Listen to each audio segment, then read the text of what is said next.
Deep in the shadows, I know it's hard to put one foot in front of the other.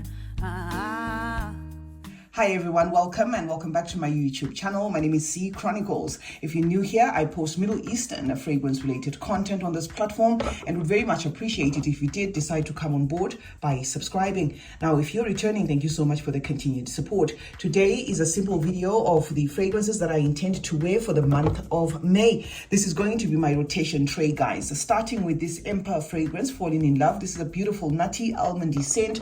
We don't have a review of it just yet. But it was one that just caught me, when I sprayed it for the very first time while I was unboxing it. I was like, wow. It's obviously duping a Killian, but let me just give you a clue on these fragrances. They are not exactly like clear cut, so it doesn't mean that if it says Falling in Love, it's a Rolling in Love clone, for instance. I'm just giving you that as a clue, something that actually came as a surprise to me.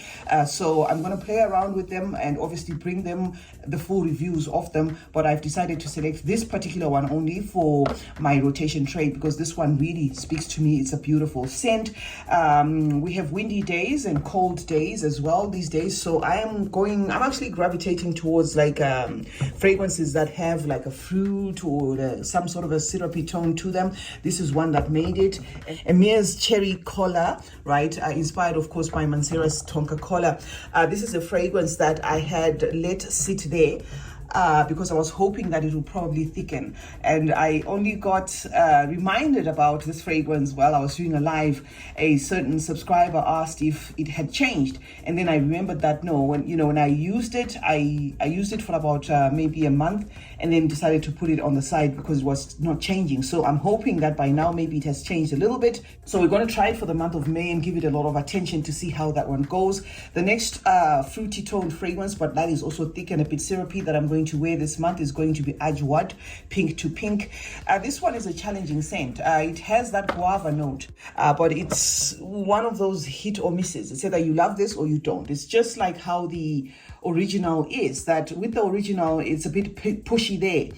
It's a beautiful rosy, not this particular one, the original one. It's a rose and vanilla scent, but it has the spices and a twist to that roses vanilla, and becomes kind of like an Arabic version.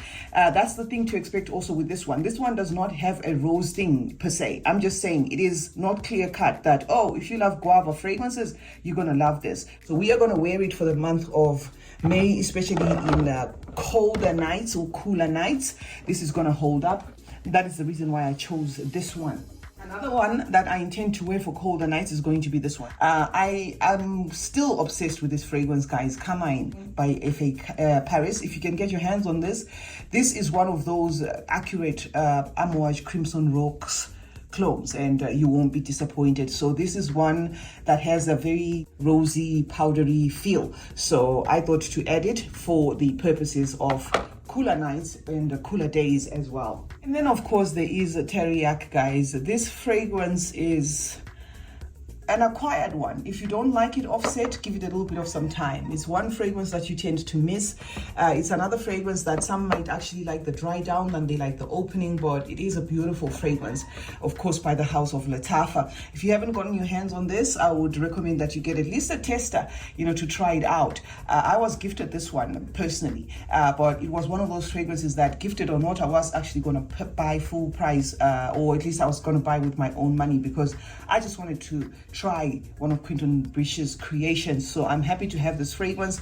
It is actually sitting at the front row of my dresser, but I didn't wear the heck out of it. I just wore a little bit of it in the last half of April, but I want to commit some time into wearing this one, especially in the month of May, after which I will give it a little bit of some rest. So Teriyaki joins the club there. And then there's going to be Kissa Pink. I actually prefer this one more than I like Yara. This fragrance will remind you of Yara. So if you already have Yara and you're not keen on Yara, maybe you might not want to add this one to your collection. If you have Yara and you find Yara a little bit too pushy, then maybe you want to add this one to your collection. It's entirely up to you. This one is off Paris Corner, and it's their rendition, and it comes off as a little bit more prominent, I think, in a creamy feel of a strawberry or something like that, something that Yara has, but it seems a bit muffled there in like a boozy tone. That is what my Yara is doing, and I'm talking about the original Yara, the one that I got when they actually released the Yara, because what I noticed with Lattafas is you've got to grab them, especially the new ones. The other ones that come after that sometimes, maybe hit or misses, maybe because retailers take them, hoard them, and stock them, take them, hoard them, and keep them so that they can come in with price hikes or something like that. So if you're able to get your hands on some of the releases when they're new, then you are actually guaranteed of absolute quality. This is just to clue you up, especially on this Yara thing that I'm talking about. That when I did a video, some people were saying, oh no, my Yara doesn't translate like the way you're saying. It's not as beastly, it's not as boozy, it's not as whatever. That is because, guys, I got one of the first Yaras there. So I don't know, maybe you've gotten yourself a Yara that's been sitting there for a long time because it was the back burner or something. I just don't know. So yeah, my Yara is doing a little bit too much, so I'm preferring my Kisser Pink, and I'm going to rock it for the month of May. And then of course the collections, the Antiquities 1886, a beautiful creamy white chocolate scent that I think is going to be easy for me to wear in any situation, like any situation, occasion, if the weather is hot or cold or whatever, because we are having like a yo-yoing kind of weather there. So this one I put to have as backup as one of the safer ones. It's not as intimidating as it looks. It's not a very thick fragrance, at least for now. It is interpreting as a beautiful white chocolate, kind of condensed milk type of vibe, creamy there. So it's definitely one that is going to be an easy reach for me. So it had to join the club. And second from the last, guys, is going to be this one from Emper. This one's DNA is not new to me. This secrets of it says secrets of Red Girl. It's not new. It's just a fragrance that smells a lot like Very Good Girl. So if you're on the hunt for a Very Good Girl clone, you got yourself one there. This one is pretty obvious, not in terms of the look, but in terms of just how the box is. The look outside the box is different, but if you look at the box, you will know that is what they were going for. So I thought, okay, let me just add it to my collection because I just wanted the color red. That is the other thing. And then last but not least is going to be Greasy. This fragrance, guys, if you don't have, add to your collection. I am actually happy to say I even ended up getting a miniature version of the original because of this fragrance. One of the best from Maison Alhambra. And unfortunately, when I went to South Africa, I did try to get the other ones that they have, but they, in this bottle, and there was none. So it just shows that this range is kind of on the VIP, kind of line there. So yes, it won't disappoint. Greasy is a fragrance that you should try. I see a lot of people loving it. It smells very expensive, way expensive than the price. Well blended, well crafted, represents the original pretty well. And yeah, that's it, guys. So this is my rotation tray for the month of May, and these are all Middle Eastern fragrances.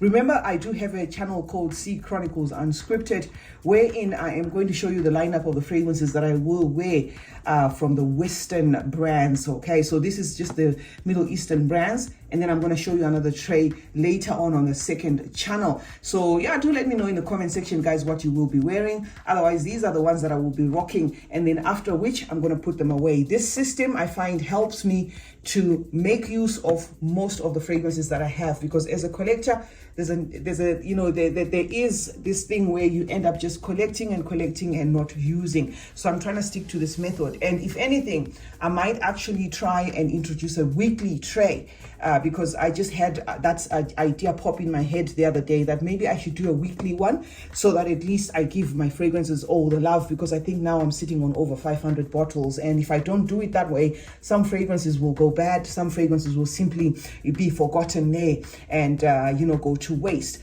CeeChronicles is my name. Thank you so much for joining me today. Let's meet in the comment section, guys, where we'll obviously discuss more about fragrances. Do let me know what you're going to be wearing this month, and do let me know if there's any favorites of yours here. I will bring reviews of the ones that we haven't reviewed, so don't worry about that.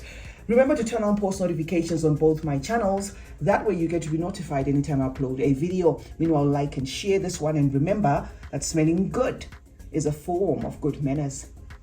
Cheers.